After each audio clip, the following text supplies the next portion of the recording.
Oh, we're here. Awesome, awesome. I'm getting people. Sorry about that, lads. I don't know what was going on. Ben, FPL review, you're 63 points down on your luck. Someone check my luck. Honestly, it's been shit. Not only is my FPL season going bad, but our uh, our stream died. Sorry about that, guys. I think my internet just turned off and on by itself. Happens. Okay, so where were we? McGinn has got bad fixtures, right? But after that, after his bad fixtures are where it's at, right? It's becoming more apparent that you need one spot in your team that you can just tinker with. So, like, right there, you could have Pulisic, and then in 6 game weeks, if McGinn is doing really well, you could bring him in. You need that one spot in your midfield that you can just jump to form, to form, to form, to form. The issue with McGinn, though, is... the issue with McGinn, though, is that his stats are going to go downhill. So right now, his stats are really, really good. 4th for shots as a midfielder. Heat map, amazing, etc., etc. But his stats after these games, Chelsea, Manchester United, Leicester, Sheffield, they're going to not look that great. So you have to remember the stats of right now. And then after that, you've got Southampton, Norwich, Watford, Burnley. Those 4 fixtures are fucking amazing. Really, really good. I was reading out Salah, wasn't I? And then it kind of, the stream died. Salah is maybe injured. We got to wait for Ben Dinnery. That's basically what I said. That is what we're talking about. That fucking mushroom. I'm 22.2% down on my luck. Oh, that's good. I feel vindicated. Oh, that sucks. I can't believe the bloody stream died. He spilled his bourbon on the laptop. You think this is a laptop, buddy? A laptop? You think that I have fucking 3 monitors and 2 massive lights? And a big fuck off mic? A laptop.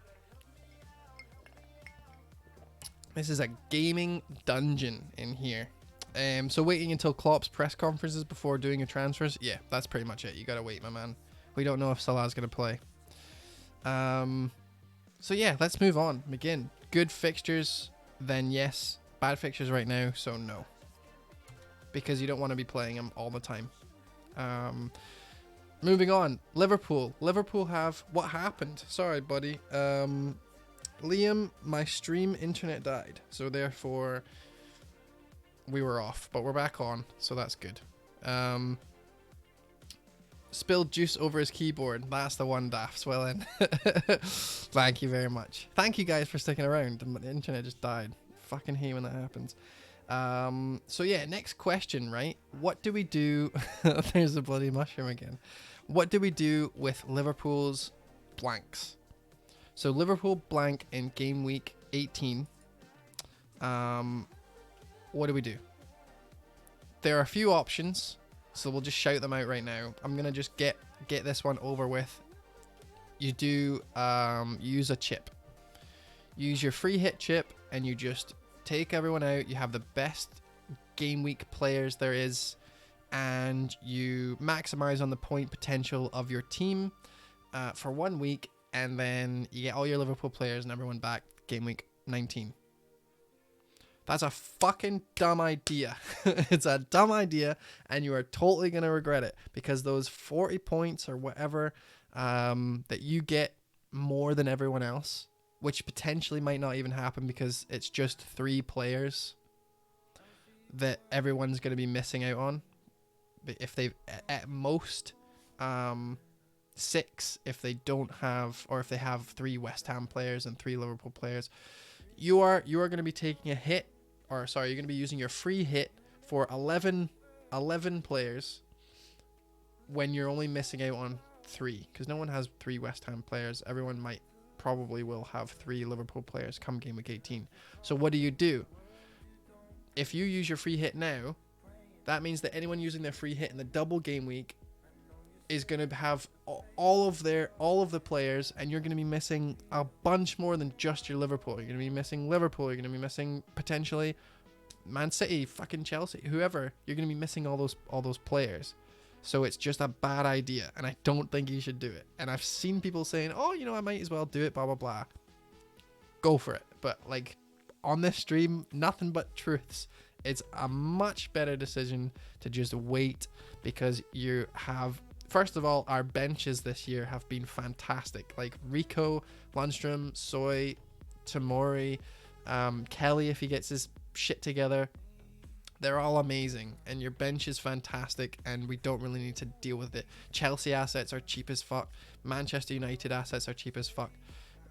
So your bench is solid, and it's really easy just to get rid of Salah for one game week and then bring him back in if you want to. However, do we want to? So free hit, that's away. We don't want a free hit.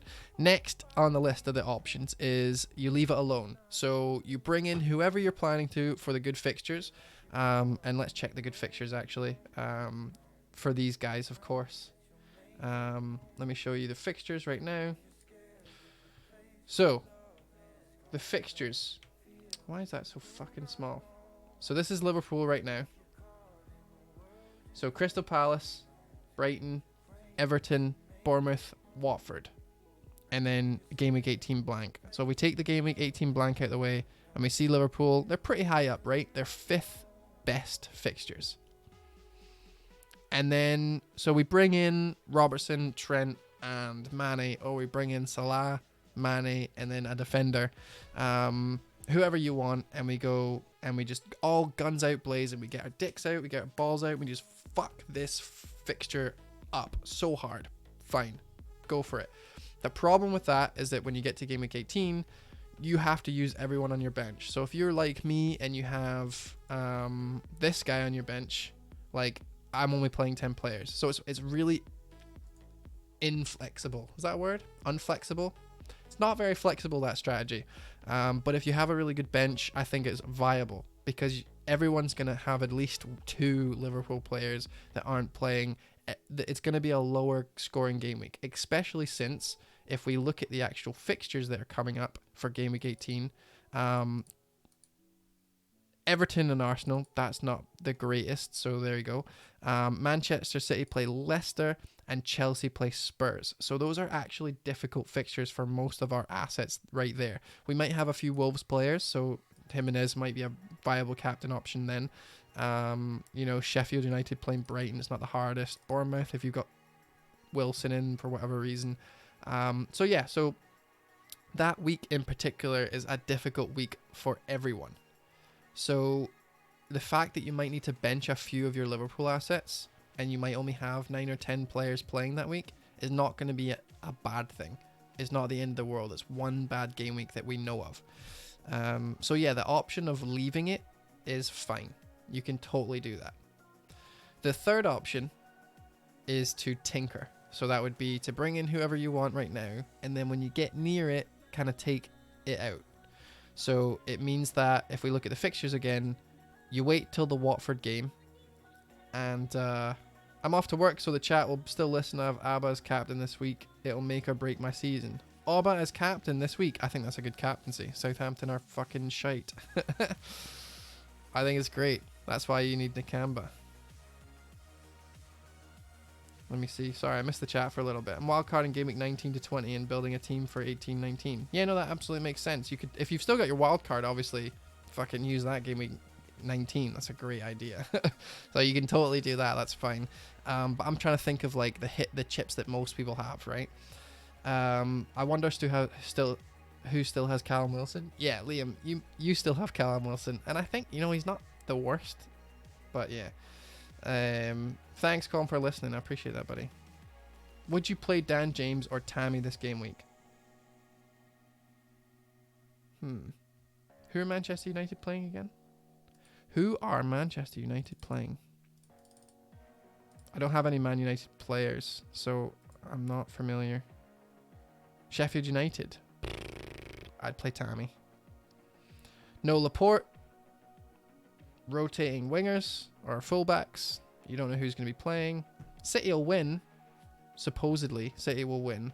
But Chelsea might score. Chelsea will probably score. I'm playing Abraham and I'm not worried about it. I think I'd put my money more on Chelsea scoring against City than Manchester United scoring against fucking Lundstrom. So yeah, as I was saying, Or should I take a -8? Fuck, I don't know, man. That's a massive jump of questioning. Oh, I love bourbon. Right, so the last option that I'm probably going to be taking, and a lot of players are going to be our managers are probably going to be taking, are to tinker. So you wait until game week 17. Liverpool play Watford. You've got your Robbo, your Trent, and your Mane, or whoever. And then you kind of move out. Do you take away Mane or Salah or whoever you have? Or do you kind of, like, who do you take out? Do you take out one defender and you bench the other one, and you kind of make sure you have the most money? Like, if Trent's at 7.4 million and Robbo's only at 7.1, you might take Robertson out because you've made a lot of money on Trent. Regardless of the situation, it's probably going to become self-apparent who to take out. The good thing about this is that Liverpool have really good fixtures right now, but they actually go downhill really fast after they're blank. So if you're taking out Mane, you actually don't need to bring him in right away afterwards. It can be a kind of mid to short to mid-term option. And by doing this with the fixtures, so we've just went, actually I'm just going to go in this way, much easier. So I've just went to game week 19, so that's right after the blank, and I'm highlighting Liverpool's fixtures. They've got Leicester away. That's an extremely hard fixture. Then they've got Wolves, which is a pretty good fixture. Sheffield United, which is a deceptively difficult fixture. And then Tottenham and Manchester United. And now I don't care what anyone says about Tottenham right now, or anyone says about Manchester United right now. They are going to show up against Liverpool.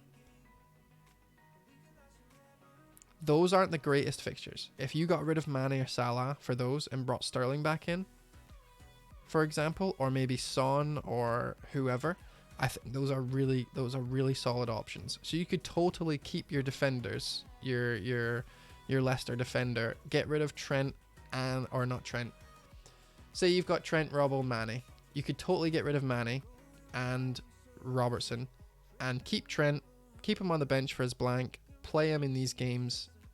But you don't have to get Mane back and Robertson back. Look where City are and Spurs right here.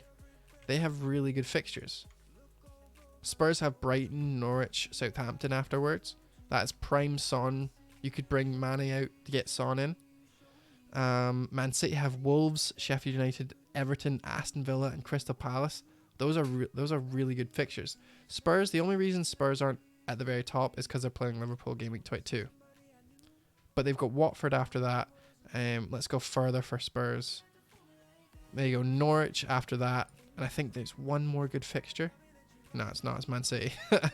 Okay, so the next 6 then for Son. So you could do that. You could go Mane and Trent Alexander-Arnold, and then one of Salah or Robertson for game week 13 to game week 17. In game week 18, or in game week 17, sorry, I would save a transfer. If you've got 3 Liverpool players, I would save a transfer. And then in game week 18, just before you come to the blank, take away Mane and take away Robertson or Salah or whoever you've got, and bring in Son and Mendy or something like that, because these fixtures are great. These fixtures are really, really good.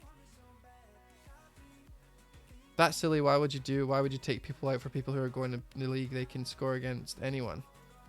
Well, you're not taking them out against anyone. You're taking them out for Sterling, or you're taking them out for Son. Really, really good.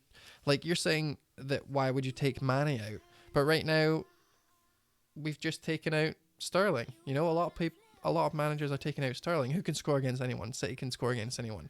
So that, you're taking them out because they're blanking. They're not going to score against anyone. I bet you £1 million they're not going to be scoring against anyone in game week 18 because they don't play. So you taking them out for Sterling for 1 week and bringing them back in is not necessary, because Sterling has better fixtures. And who knows, Sterling might be in better form next. It seems ridiculous now, but that's 6 game weeks away. And logically, and based on the fixtures, it's the best idea is to bring out whoever you've got. Maybe leave 1 or 2 of your Liverpool players on the bench. Take one out at least. Bring in someone like Son or whoever. who you know is at least going to be playing in these fixtures in game week 18. So Spurs play Chelsea, Man City play Leicester. So they're not really going to have that great of a time, but they're definitely going to be better than Liverpool assets. And then after that, they have fucking amazing fixtures. Too many thanks transfers to grow to 3 now, then down to 2, and then back to 3 again. Huge typos there. Yeah, no, I read that out as well. I read that out to everyone, Ben. Chelsea and United are doing my head in now. I just don't trust them returning points. I think Chelsea have been playing really well. I think Chelsea have been playing very well. Ben, don't worry about it. I knew what you meant. I know what you mean. It's a lot of transfers. It's a lot of transfers to bring in Mane and Robertson right now if you only have Trent. And then take out those players only to bring them back in. But what I'm saying to you right now is that you don't need to bring them back in right away. And by the time that you want to bring them out, because remember, game week 22, right here, this game week, we all get our wild card there.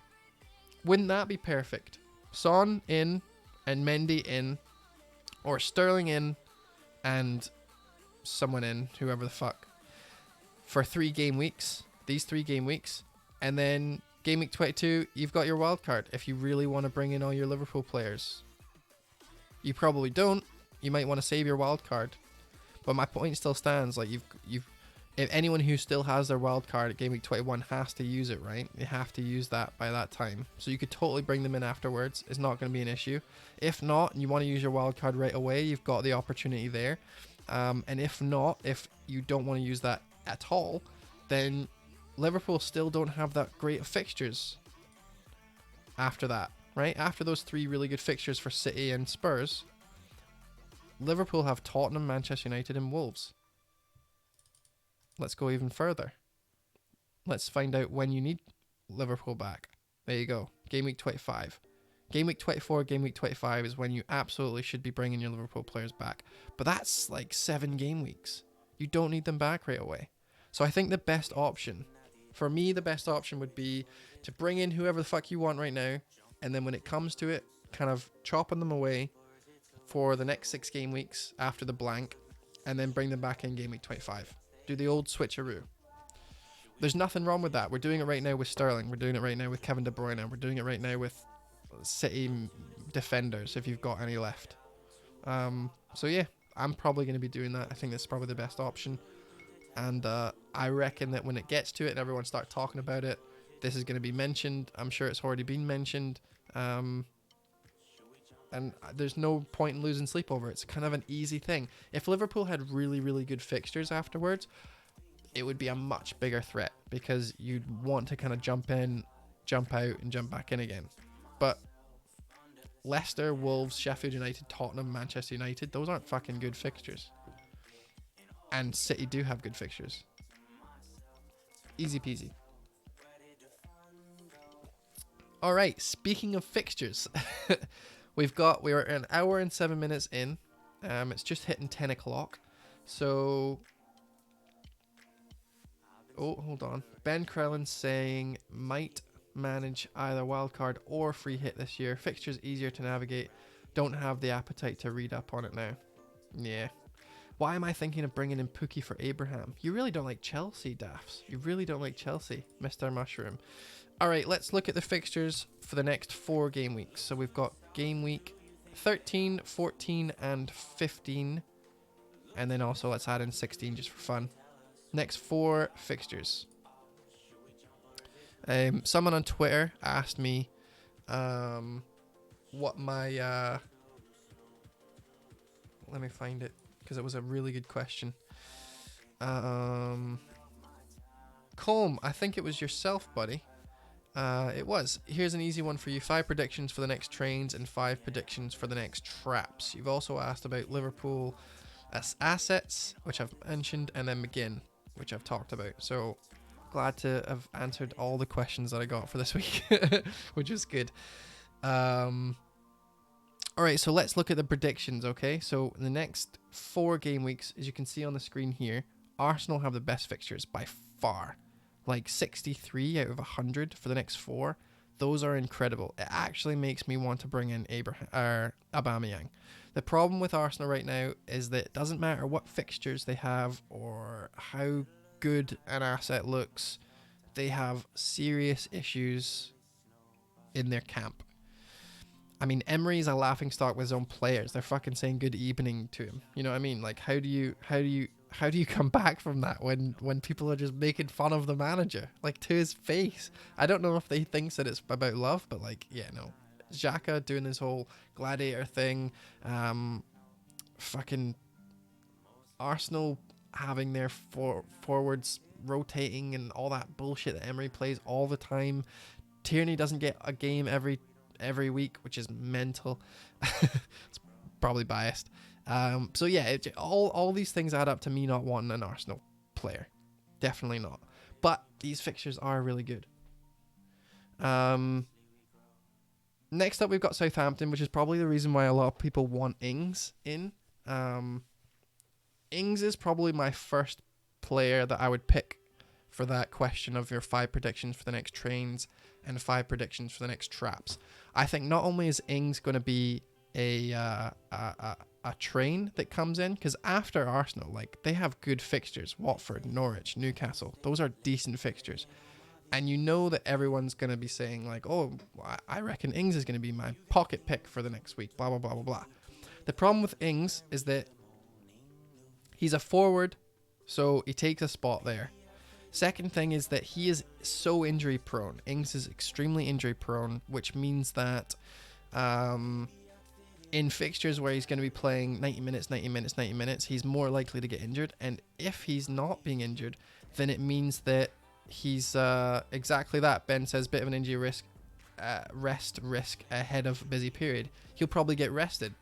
Managers know who their injury prone players are. It's something that they get given every 2 weeks from all my days playing Football Manager. You get 2 weeks and then someone says, here you go, here's all the players that are injury risky. So a manager knows that, and going into the really difficult December fixtures is going to be like, right, Ings, we can play someone else. And you might only get every 2 weeks. So Ings is really risky for time and potential transfer if he gets hurt. So I don't like him. There are a few other Southampton players that we kind of like. I don't have permission to access this page. What are you talking about, Fantasy? Bloody logged me out, hasn't it? It's logged me out. Bastards. So yeah, some old favourites, obviously. Ward-Prowse and Redmond. Højbjerg from last year, who was doing really well. But it's the defenders that I would kind of be interested in a little bit, right? McCarthy is now... Who's playing for them these days in their keeper, right? Who's their keeper? Gunn. Is it Gunn? Yeah, he's been playing loads. So he would be an option for those 3 if you're going to be bringing him in. Their defenders, they've got some decent defenders. Valerie's playing well. I'm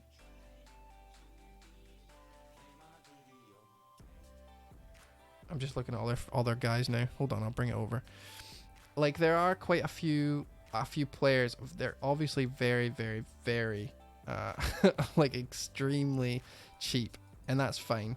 But yeah, no, I think that Ings is the only one that everyone's gonna be looking at. And I appreciate that he is very good. Like, he's a good asset. He scored the same amount of goals as Jimenez this season, and he's got 1 less assist. So that tells you all you need to know about Ings. He is a good player. But yeah, it's just that scary thing. There's not that many other players I would like. Gunn maybe. Ward-Prowse plays almost all the time, like 90 minutes every game, doesn't get subbed. But he hasn't been doing that well in terms of goals or anything like that. But yeah, so I would kind of need to sift through these and find out those diamonds in the rough. But I can definitely say that there's going to be a few players that stand out over those weeks, but we just don't know it yet. We just don't know who it is yet because Southampton haven't been playing well. They haven't had the greatest fixtures ever to become those good players. Had to stop the car. No, Southampton defense. Yeah, but these would be cheapies for the bench. Don't you worry, buddy. Get back in the car. Oh no, it's bad when your viewers are stopping the car to talk to you. My point is that they have good fixtures, and if you were going to bring anyone in, it would probably be Ings. But considering we can't do that, we have to look elsewhere, and there's not many players that are doing that great. So maybe a cheeky punt on one of their attacking fullbacks and just hope for the best. But yeah, I don't really like that. So despite having the best fixtures going, I'm not really into it. I would need to seriously find something amazing in the next game week for me to consider doing that. Wolves is an easy one. Jimenez is obviously in form. Jota, I don't think I would bring in him if Jimenez is doing so well. But Traore is an option. Bolly, I don't know. I don't remember when Bolly's supposed to be coming back, but he's obviously an option if he is. Doherty's too expensive right now, and that's absolutely fine. But he is doing Doherty things. He is scoring. He is assisting. It's just the clean sheets that are kind of missing, right? But they have really good fixtures, and that might turn around. Sheffield United is the only difficult fixture they have. Deceptively difficult, right? Like we keep saying. I wish they would change this, because it would really change things, I think. Which is one of the reasons why Scout is so good, because you can go through and make everything so close. Doherty scored for Ireland? Exactly. Doherty is doing Doherty things, whether you like it or not. And he's just a wee bit too expensive, isn't it? Like, for a 1.5 million more, you could get Robertson. That's really, really, really tempting. But yeah, there's no wonder that everyone's getting Jimenez in, because Wolves have just got great fixtures, and they've been playing well. Playing consistent, always scoring goals, always going through Jimenez. So yeah, I definitely think Jimenez is going to be very, very well owned come game week 15. Sheffield United have got really good fixtures, and not only for the next 4, because obviously we're hunting for those bargains. If I put it up to 10, let's take it down to 6, 7. Before the Manchester United game. Doherty or Baldock. Depends on who you can own, right? It depends on who you can afford. I think I'd want Doherty if like I had to pick, but you know, Baldock if you're looking for money to save. Is he one of the centre backs that they play? I'm assuming he is.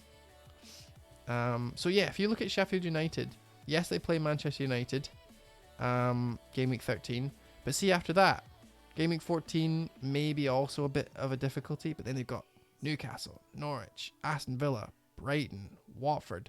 Those are fucking awesome fixtures. So Lundstrom everyone has, but you could also be doubling up in defense right there, because if everyone has him, then no one has him, right? You're not really going to get any points off him. That everyone's going to be benching him. Not everyone. Everyone's going to be undecided whether they're benching him or not for Manchester United. Probably most of the community will play him. But my point is that every single person is going to be playing him in Newcastle, Norwich, Aston Villa, Brighton, and Watford. 5 games in the next 7. Every single person should be playing him. So why not bring in a second one? Why not bring in, who is it? O'Connell? O'Connell's 4.5 million. He's doing the same job that Doherty's doing. You could bring in their goalkeeper. That's a really, really good. Liam, Dave, it's been a blast. I'm off to bed, work early in the morning. I sent you my team for you to look at after the stream. Thank you very much, Liam. I appreciate it, buddy. Thanks for joining us. And have a good week. Have another good game week. And I'll see you on Thursday for the stream with Andy, FPL and Chill. Thanks, man. I appreciate it. So yeah, Sheffield United. I think doubling up on their defense is a great shout for these fixtures. And if not, do what I'm thinking of doing and bring in Musset. If you've not got Jimenez and you want to downgrade and you don't have as much money for anyone, say you've got Connolly or something, Musset's only 4 million or 0.4 million more than Connolly. He's very, very achievable. And he's been in great form, and he's kicking his way into the team. So yeah, I think that's a good shout.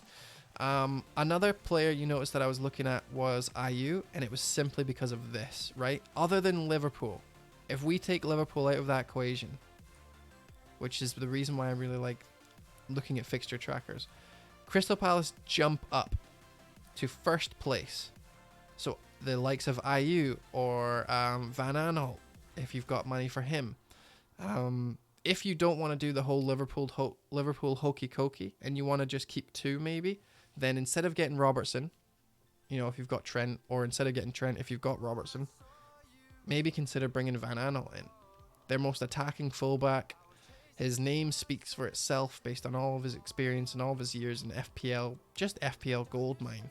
And Crystal Palace are doing Crystal Palace things. The only problem with Crystal Palace right now is that they haven't been performing to a level that we expect. Zaha's not been doing very well. They're missing Wan-Bissaka, something awful. Their attack hasn't been doing great, but I think this might be down to fixtures as well as just the issues with attack. I think their fixtures haven't really called for it. But in game weeks 14 to 20, as you can see, their fixtures dramatically improved. So I expect to see a dramatic improvement in their attack, right? They play Liverpool next, so maybe not bringing him in, but after that, absolutely. Ben says Cahill for 4.5 million. Cahill is in form. I don't know if you guys have been watching Match of the Day, but they really, really, really like Cahill. They keep mentioning him every time they watch a Crystal Palace game. They keep saying, he's a great buy for them. He's a great buy. I think he's really, really good. Kelly 4.1, who we aren't sure if he'll play. Yeah, no, based on the fact that we're all willing to sell Sterling and we all don't have to spend as much money on defensive assets from, Everton or City, I feel like we all have enough money to go for Cahill over Kelly. It's something that I would definitely approve of for these fixtures. These are incredible. And I expect, if we look at them right now, give me a Crystal Palace player really quick. Let's see, Van Aanholt, right? 43 points, not too bad. Clean sheets, 3. Goals, 2. Last 6 games, Norwich, West Ham, Man City, Arsenal, Leicester, Chelsea. Difficult games. Am I saying it wrong? I'm probably saying it wrong. I say fucking everything wrong. Alright, it's raw. Get off my case. I apologize in advance for every player I mention. Why are you saying Cahill like that? Probably because I read it more than I listen to it. I'm usually watching things on mute. I'm not really listening. Let me know. Cahill probably, right? It's Cahill. Cahill. Like that. Anyway. It's the problem with people who just read. I listen to music and I watch football games. Yes, everyone's happy with it. Right, Cahill, from now on, I believe in you. Fuck me. So yeah. Van Aanholt has played Manchester City, Arsenal, Leicester, Chelsea. I think they've played 5 of the top 6. They play Liverpool next games. That'll be 6 and 6. They've also played Leicester, Sheffield United even beat them. They didn't find their feet for a while. Tottenham beat them, for fuck's sake. Game week 5. Just not the best at all. But finding their feet, they drew against Arsenal. They didn't get absolutely destroyed by Man City. They didn't get absolutely destroyed by Leicester. They didn't get absolutely destroyed by Chelsea. Consistently mediocre. So I think with these fixtures, and you don't have to jump on them right away, but with a few games under their belt, Bournemouth home, Watford away, etc., they might do well. They might not, but it's definitely worth keeping an eye on. And yeah, people thinking about getting rid of Chelsea, I just want to point out that they have very good fixtures after game week 14 or game week 13 against City. West Ham, Aston Villa, Bournemouth home, Southampton home, Tottenham not that difficult, Arsenal not that difficult for attack at least. Everton away, again, not that difficult. I feel like those are really deceptively good fixtures. I'm going for 0 transfers and doing a big one next week. Daffs, I think that's incredibly humble of you, considering you were trying to do a -8 during my stream this whole time and sending me bloody mushrooms. But yeah, no, I didn't make any transfers last week, so I'm really happy with that 60 points. There we go. I need to find out what that mushroom's for. TWD4. It must be something. Must mean something. And then yeah, for those that are still iffy about bringing in like Liverpool assets, that again they've got great fixtures. So yeah, I feel like those are the key fixture hunts. Southampton, if you want to really tempt fate and bring in Ings, then go for it. If not, I'll do some research and we'll find out about the old fullbacks and stuff. It's quite dark here actually. I know we're at the end of the stream, and I maybe should have done this earlier. Is that better? Oh well. Also, my lamp broke, so I've not got anything behind me. It just looks like a dark room. I'm talking to you from a fucking dark room. You'll have to sub him on Twitch. TWD98 on Twitch. I'm not subbing no one. You guys should be subbing me. No, I appreciate you all coming. So, too long, didn't watch. Liverpool, obvious fixtures, great. Sterling, I'm not 100% sure we should be selling. His fixtures aren't as bad as they appear. He plays better away anyway. He's got 2 good away fixtures coming up. Southampton, if you want to bring Ings, that's fine, but I'll have a look next week and see if there are anything else other than Ings that we could do with Southampton, because they do have good fixtures. Crystal Palace, I think if Zaha's fit, he's going to be another train that we can look into jumping on. If not, I really like Van Aanholt or Cahill.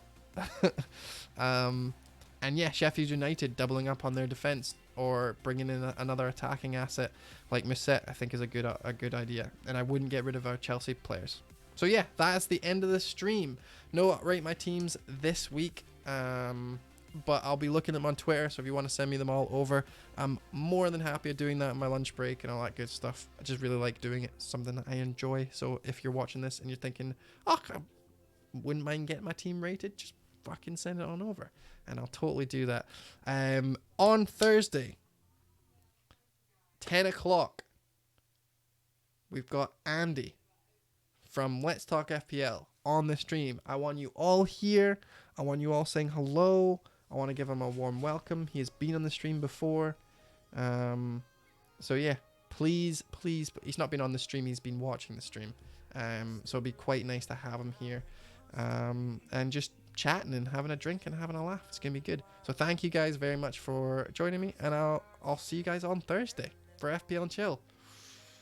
Catch you all later. Uptime. Oh yeah, live for 38 minutes and 47 seconds. The uptime's ruined because we kind of died in the middle there. But I'll sort it for YouTube. YouTube shouldn't even notice. They'll just see me talking to myself for a little bit. But yeah, thanks very much, guys, and I'll see you on Thursday. Bye.